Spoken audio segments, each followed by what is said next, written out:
我是慢慢来的何 C。今天呢，做一个手指饼干，配料简单，但做法不简单，还是先来准备一下东西吧。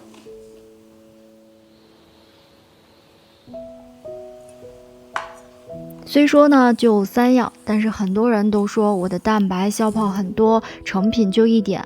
我呢一边做一边解释，有什么不懂欢迎留言。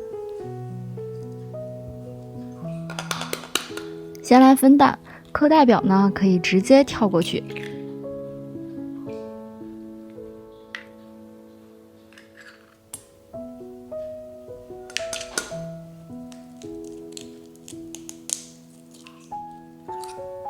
现在我们来打发蛋黄，蛋黄呢一定要打发到体积大大的，颜色发白。我呢就喜欢手动打蛋，挑战自己臂力的时候了。之后呢，我们先放一边，我们来打发蛋清。因为我这里是夏天，我呢就加入一点点的塔塔粉，没有也没关系，也可以加入1小勺的白醋。分3次加入白糖，这次的蛋白呢一定要打发到干性发泡。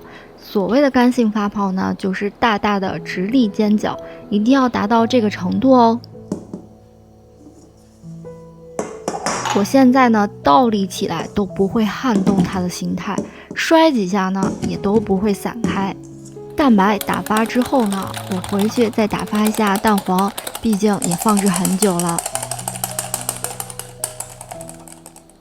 之后呢，倒回蛋白当中，再次一起打发。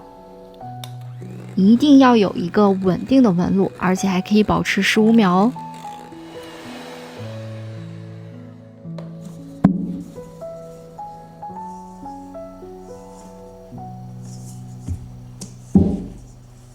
再筛入面粉，混拌面粉呢，手法一定要轻柔。这个时候呢，肯定有听说1碗的蛋白都消泡到半碗了。别着急，我先演示一个大众的方法，后面呢给大家演示一个怎么都不会出错的方法，够有意思吧？那你就往下看吧。放到裱花袋，挤出一条条长长的手指饼干。喜欢糖壳的手指饼干呢，可以撒一些糖粉，但我自己不喜欢吃太甜的，所以就不撒糖粉了。放入烤箱180摄氏度烤20分钟。之后呢，就是这样子的，酥酥脆脆的。下面我来演示另一种方法，这个呢就是配方表。这次呢，我们用戚风蛋糕的方法来做。手指我的朋友呢都会清楚，多余的蛋糕糊我一般都用于做手指饼干，但是我这个戚风手指饼干呢偏软，所以呢我改变了配方的牛奶和面粉的比例。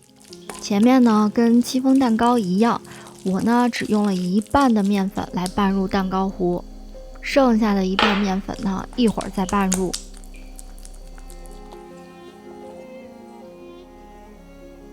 唯一一点就是蛋白还是一定要干性发泡，结实，大力摔打都无法撼动它的地位。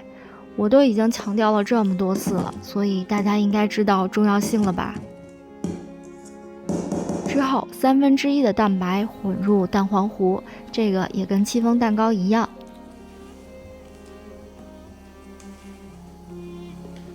再次混入蛋白当中，翻拌均匀。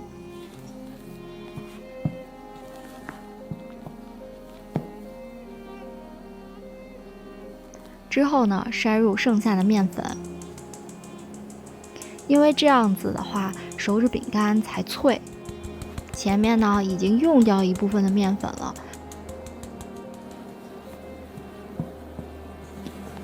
所以呢，这一次呢是很好翻拌均匀的。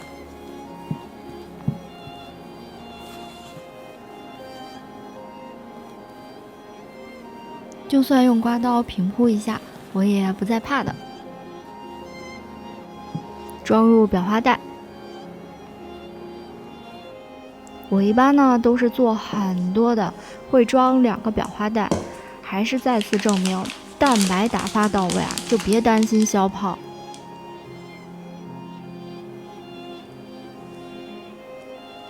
挤出一盘，先放入烤箱。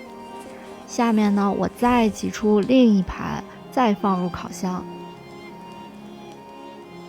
对的，我就是连开了2次烤箱，真的不用担心。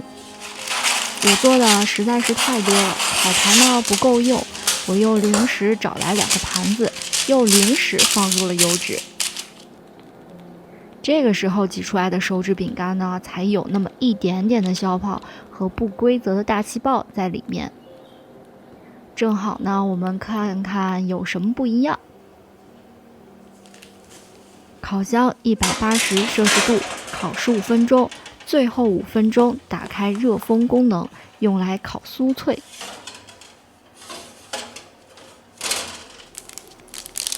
揭开手指饼干啊，是我最喜欢的部分了，特别疗愈的瞬间。来看看最后一点的蛋糕糊烤出来的有什么不一样。膨发度呢是有点不高的，表面呢有一点点气泡，里面呢气泡呢会大一点，其他也没有什么区别了。戚风的方法做手指饼干呢会比较简单，做不了戚风蛋糕可以尝试做手指饼干，提升自己的自信心。鸡蛋、面粉、白糖、油，就这几样东西啊，方法不一样，形态不一样，却能做出很多花样。21年呢，让我们重新出发，玩转2021。我是何 C， 如果喜欢这个视频，请给我点赞或是关注我。亲们，我们下周再见，谢谢收看。